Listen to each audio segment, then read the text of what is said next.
தமிழொலி நேயர்களுக்கு வணக்கம். இன்றைய காலை நேர தலைப்பு செய்திகள். கல்வி பொது தராதர உயர்தர பரீட்சையின் செயல்முறை பரீட்சை குறித்து பரீட்சை திணைக்களம் விசேட அறிக்கை ஒன்றை வெளியிட்டுள்ளது.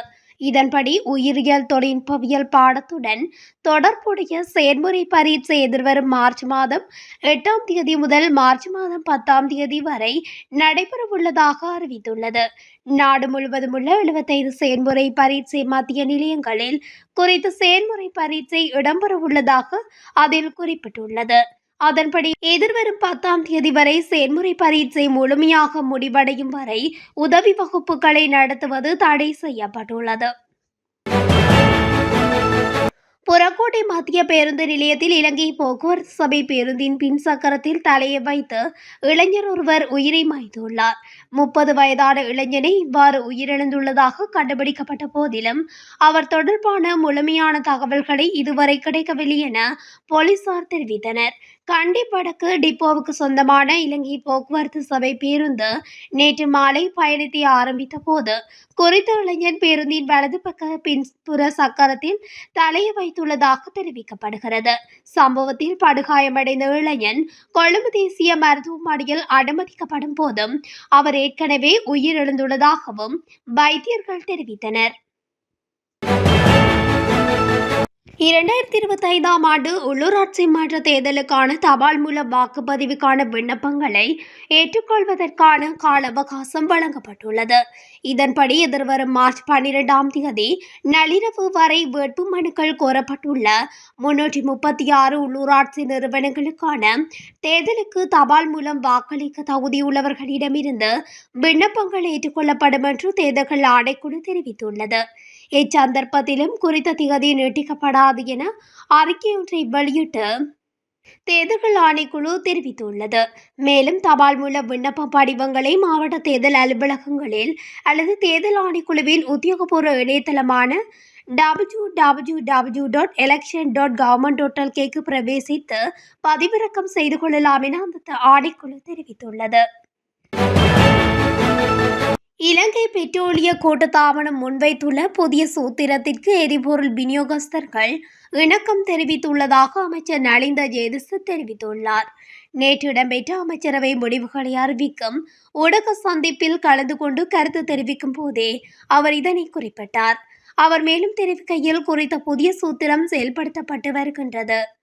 அத்தோடு விநியோகஸ்தர்களின் பரிந்துரைகளுக்கும் செவிசாய்க்கும் வகையில் மீண்டும் ஒருமுறை 18ஆம் தேதி காலையில் ஒரு சந்திப்பு ஏற்பாடு செய்யப்பட்டுள்ளது. எனவே எரிபொருள் தொடர்பான எந்த பிரச்சனையும் இல்லை என நலிந்த ஜேதிச தெரிவித்துள்ளார். அஸ்வசம கொடுப்பனவுகள் பெறும் குடும்பங்களில் சிலர் போதைப் பொருளுக்கு அடிமையாகியுள்ளதாக தெரிவிக்கப்பட்டுள்ளது. நாடாளுமன்ற வளாகத்தில் அமைச்சர் உபாலி பணிலக்கே தலைமையில் நடைபெற்ற கிராம அபிவிருத்தி, சமூக பாதுகாப்பு மற்றும் சமூக வலுவூட்டல் தொடர்பான அமைச்சர்கள் ஆலோசனை குழுவின் தொடக்க கூட்டத்தின் போதே இந்த விடயம் தெரிவிக்கப்பட்டுள்ளது. இதன்போது போதைப் பொருள் பயன்பாட்டுக்கு மாணவர்கள் ஆளாகாமல் தடுக்க பாடசாலை மட்டத்தில் மிகவும் பயனுள்ள விழிப்புணர்வு திட்டங்களை நடத்துவதன் அவசியமும் இதன்போது சுட்டிக்காட்டப்பட்டுள்ளது. இந்த நாட்டின் ஒவ்வொரு பிரஜையும் வரி செலுத்த வேண்டும் என்று தொழில் மற்றும் பொருளாதார அபிவிருத்தி பிரதி அமைச்சர் அனில் ஜெயந்த தெரிவித்துள்ளார். இது தனிநபர்கள் மற்றும் நிறுவனங்கள் இரண்டுக்கும் பொருந்தும் என்று அவர் மேலும் சுட்டிக்காட்டினார். வரி செலுத்துபவர்கள் இங்கு வதிப்பவர்களாக இருக்க வேண்டும் என்பதுடன் உள்நாட்டிலோ அல்லது வெளிநாட்டிலோ வருமானம் ஈட்டுபவராக இருக்க வேண்டும். இங்கு வரி செலுத்தாமல் இருப்பவர்களுக்கு எதிராக நாங்கள் சட்ட நடவடிக்கை எடுக்கப்படும். டிஜிட்டல் துறையில் தனிநபர்களுக்கு மட்டும் வரி விதிப்பது சிக்கலானது. டிஜிட்டல் துறையை கருத்தில் கொண்ட பின்னரே இந்த 15% விகிதம் பயன்படுத்தப்பட்டது. இந்த வரி விகிதம் ஒருபோதும் நியாயமற்ற முறையில் விதிக்கப்படவில்லை என தெரிவித்தார். யாழ்ப்பாணம் வடமராட்சி கிழக்கு செம்பியன்பற்று பகுதியில் மோட்டார் சைக்கிள் ஒன்று விபத்துக்குள்ளானதில் 2 காயமடைந்துள்ளனர். குறித்த விபத்து சம்பவம் நேற்று இடம்பெற்றுள்ளது. மோட்டார் சைக்கிளானது அதிக வேகம் காரணமாக அதன் கட்டுப்பாட்டை இழந்து மின்கம்பத்துடன் மோதி விபத்துக்குள்ளானதாக காவல்துறையினர் தெரிவித்தனர். புதிய கல்வி சீர்திருத்தத்தின் கீழ் தரம் 1 மற்றும் 6ஆம் பாடத்திட்டங்கள் மாத்திரம் முழுமையாக மாற்றப்பட உள்ளதாக தகவல் வெளியாகியுள்ளது. குறித்த விடயத்தை தேசிய கல்வி நிர்வாகத்தின் பணிப்பாளர் நாயகம் பேராசிரியர் மஞ்சுள விதான பத்திரன தெரிவித்துள்ளார். புதிய சீர்திருத்தங்களின் கீழ் ஏனைய தரங்களில் குறிப்பிடத்தக்க மாற்றங்கள் எதுவும் இடம்பெறாது. ஆனால் 10ஆம் தர பாடமுறைமை பகுதியளவில் மாற்றப்படும். இந்த 3 தரங்களிலும் புதிய கற்றல் மற்றும் கற்பித்தல் செயல்முறை 2026ஆம் ஆண்டின் தொடக்கத்தில் இருந்து வகுப்பறைகளில் செயல்படுத்தப்படும் என்று மஞ்சுள விதான பத்திரன கூறியுள்ளார். நாட்டின் சில இடங்களில் இன்று மழை பெய்யக்கூடும் என வளிமண்டலவியல் திணைக்களம் எதிர்ப்பு கூறியுள்ளது. அந்த வகையில் காலி, மாத்தறை, களுத்துறை மற்றும் ரத்தினபுரி மாவட்டங்களில் மழை பெய்யக்கூடும் என தெரிவிக்கப்பட்டுள்ளது. மேலும் மேற்கு சப்ரகமுவ, மத்திய, வடமேற்கு மற்றும் வடமத்திய மாகாணங்களிலும் காலி மற்றும் மாத்தறை மாவட்டங்களின் சில இடங்களில் காலை வேளைகளில் பனிமூட்டம் நிறைந்து காணப்படும். இதேவேளை இடியுடன் கூடிய மழை பெய்யும் சந்தர்ப்பங்களில் ஏற்படும் அனர்த்தங்களை குறைப்பதற்கு தேவையான பாதுகாப்பு முன்னாயத்த நடவடிக்கைகளை மேற்கொள்ளுமாறு வளிமண்டலவியல் திணைக்களம் பொதுமக்களை அறிவுறுத்தியுள்ளது. கடைமண்ண சஞ்சீவ கொலை செய்யப்பட்ட சம்பவத்திற்கு உதவிய முக்கிய சந்தேக நபரான இசாரா செவ்வந்தி தொடர்பில் தகவல் வழங்குபவர்களுக்கு முன்னர் அறிவிக்கப்பட்ட பரிசு தொகையை அதிகரித்துள்ளதாக காவல்துறை தெரிவித்துள்ளது. அதன்படி 10 லட்சமாக இருந்த பரிசு தொகை தற்பொழுது 12 லட்சமாக அதிகரிக்கப்பட்டுள்ளது. மேலும் தகவல் வழங்குபவர்களின் ரகசியத்தன்மை பாதுகாப்பதாகவும் காவல்துறையினர் தெரிவித்தனர். இசாரா செவ்வந்தி தொடர்பில் ஏதேனும் தகவல் தெரிந்திருந்தால் அதனை அறியப்படுத்துவதற்கு பின்வரும் தொலைபேசி எண்களை தொடர்பு கொள்ளுமாறும் தெரிவிக்கப்பட்டுள்ளது.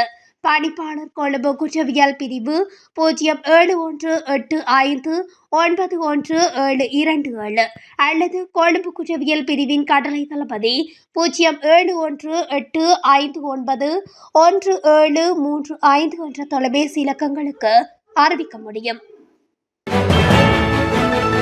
ஹட்டன் சேனந்தோட்டத்துக்கு சொந்தமான KM பிரிவில் உள்ள தொடர் குடியிருப்பு ஒன்றில் நேற்று இரவு தீப்பரவல் ஏற்பட்டுள்ளது. இந்த தீ விபத்தில் சுமார் 12 வீடுகள் முற்றிலும் எரிந்து நாசமாகியுள்ளதாக ஹட்டன் போலீசார் தெரிவித்தனர்.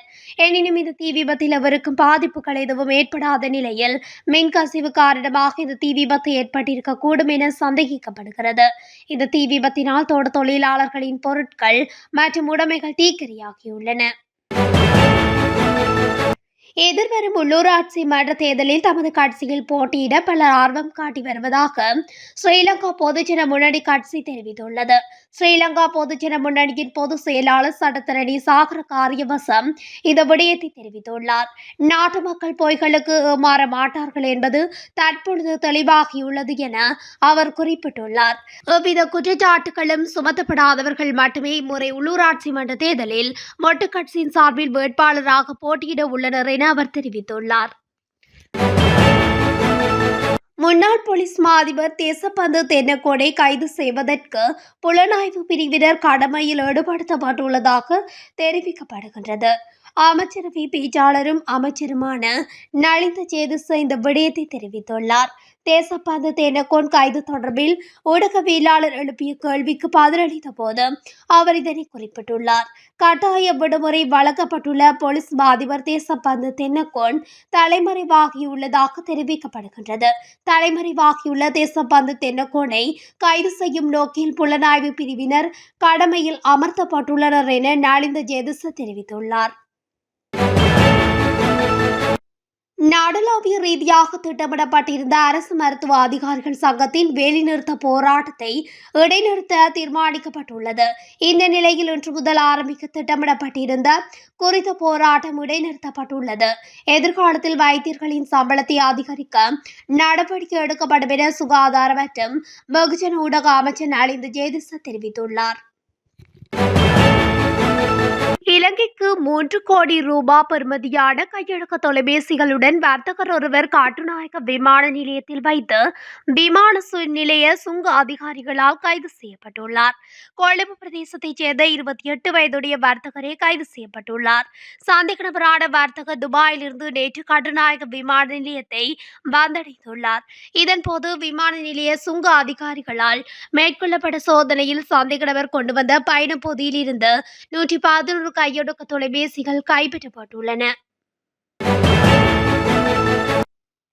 இத்துடன் தமிழொலியின் இன்றைய காலை நேர தலைப்பு செய்திகள் நிறைவடைகின்றன. தொடர்ச்சியாக செய்திகளை அறிந்து கொள்ள தமிழொலி ஊடகத்துடன் இணைந்திருங்கள். நன்றி, வணக்கம்.